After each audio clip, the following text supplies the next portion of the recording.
look so beautiful, and I'm so lucky to be yours. Hello, my Mad Hatters, and welcome back to Classy Sassy Sitcher. My name is Krystal, and this is my channel, quite obviously. I only have two caveats or preemptions to this.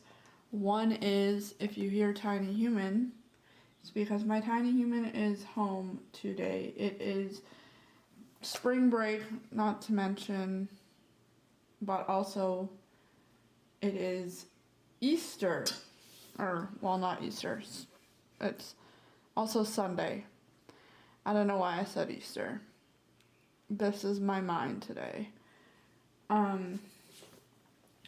So, with that being said, you may also hear my doggie, my 10-pound little fuzzy thing, wherever she may be right now. I don't know where she is, but she may come bounding out of somewhere. It is what it is. And this is her house, so she can be heard. I'm sorry if the light is not very bright. It is what it is. Anyways, let's get into this week's WIP and Chat, because that's what this is. This is a WIP and Chat. I'm trying to do a few today, like film a few today and edit a few today, just so I can get them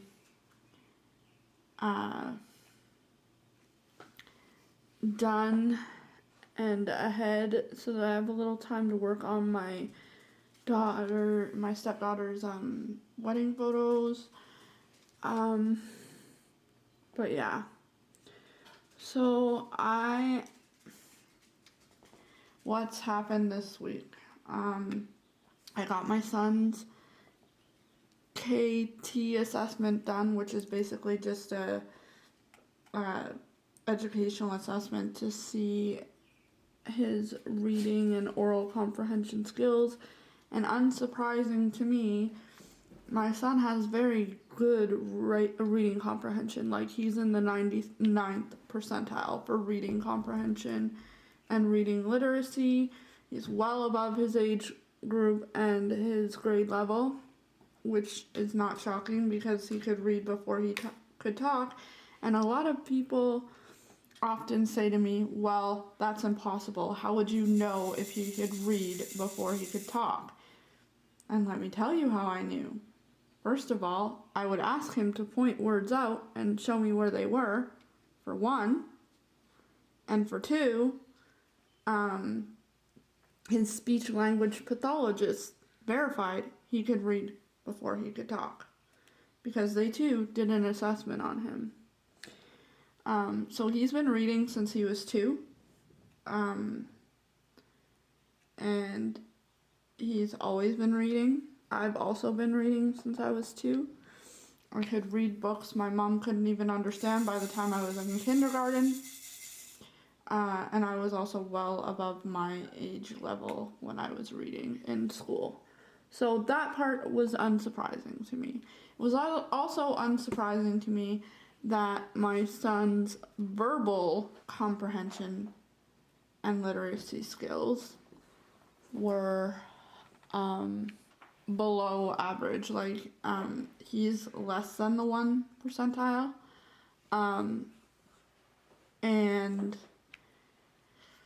so that means that if he was in a room of him and 1,000 kids, he'd be lower than the lowest kid in that class.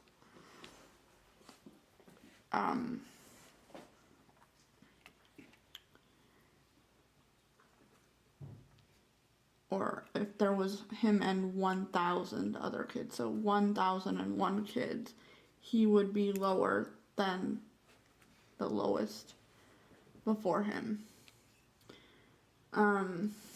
Which also was not surprising to me. He's always had challenges in verbal skills. It's a lot of the reason he melts down a lot. He does have autism, and his social emotional skills are also quite behind, so it makes for quite challenging times because you cannot discipline him in the same way that a neurotypical child would be disciplined, because it just doesn't work. He needs to understand why he's being disciplined, I guess, and he doesn't always read cues properly, which is evident by the fact that he was being bullied nearly the whole year and being bribed not to tell, and he thought that was appropriate. It's not. So he gets preyed upon quite often by kids who are more neurotypical than him. I'm not saying those kids don't have challenges themselves, but I am saying that they are able to communicate a lot more than Corbin is, and a lot more like normal neurotypical kids than Corbin is. And yes, my son's name is Corbin. It's actually, his first name is actually Corbin Jackson. I hyphenated it because I liked it, and a lot of people think that Jackson is his middle name, and no, it's one of his first names. So Corbin is a very sensitive kid. He has a really good heart, and he just wants everyone to like him, but sometimes he just doesn't understand that because of his challenges, people will prey on that. And I try my best to help him navigate that, but it sometimes gets frustrating when the school like call me to come and pick him up, but they can't tell me, you know, what happened or why he's melting down. And I'm like, I can't help you if you can't tell me all the information before calling me. Like, I can't help Corbin navigate any of his emotional challenges. If you're saying triggering words to him, like, for example, when we want to correct my son's behavior, we talk about it in a positive instead of negatives. What I mean by that is if he wants to go to the beach but he's acting up, you can't say to him, if you don't stop that right now, you're not going to the beach. Because all he's going to hear now that you've said you're not going is that you're not going, and it's pointless for him to even try and correct his behavior. So essentially he'll escalate after that even further because you've just told him that regardless of what he does, in his mind anyways, regardless of what he does, there's no way for him to correct it and get the reward that he wants.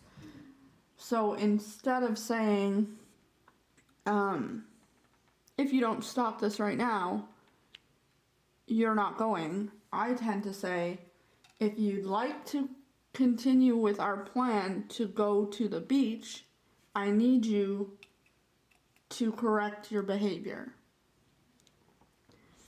Because then he will hear, oh, if I come down from where I'm at, then we'll get to go. I'll still get to go. I won't have that negative consequence.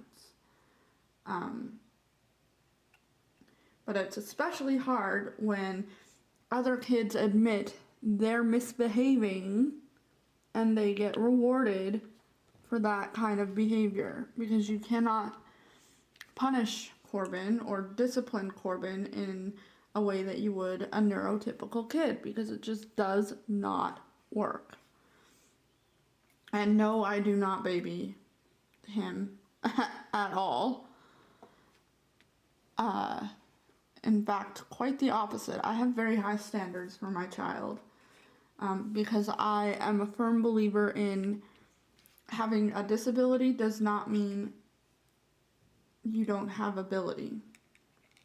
Disabled is not a word in our vocabulary. It's differently abled. I try not to use the word meltdown anymore because it's a dysregulation. Something has dysregulated him from acting like his normal, incredible self. So we need to find out what that is. What triggered him?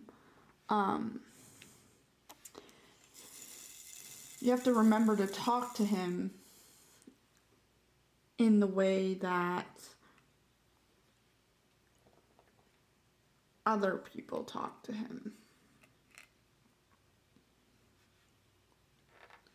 So, yeah. And now he has a new Monday, Friday teacher because his teacher is actually going through some medical challenges herself. So now I'm going to have a conversation with that teacher and be like, so this is Corbin, this is his quirks, this is how we deal with him. Because autism is a spectrum. Just like Down syndrome is a spectrum. Like, not all kids on the autism spectrum are as severe as Corbin. Like, he's a very smart kid, don't get me wrong. Don't take this as my kid is not intelligent, because my kid could build a fucking robot, excuse my language, in 35 minutes. I'm not even joking. My kid has built his own computer game and coded his own phone app. So there's that. My son spliced his own DNA for a science fair project, and then spliced the DNA of a banana. So he's super highly intelligent. He knows he's intelligent, and he just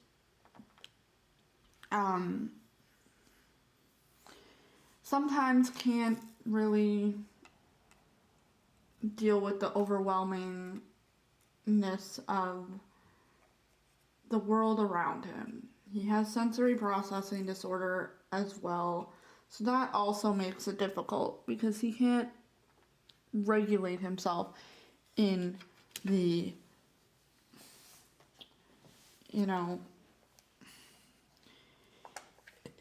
in the world around him. He,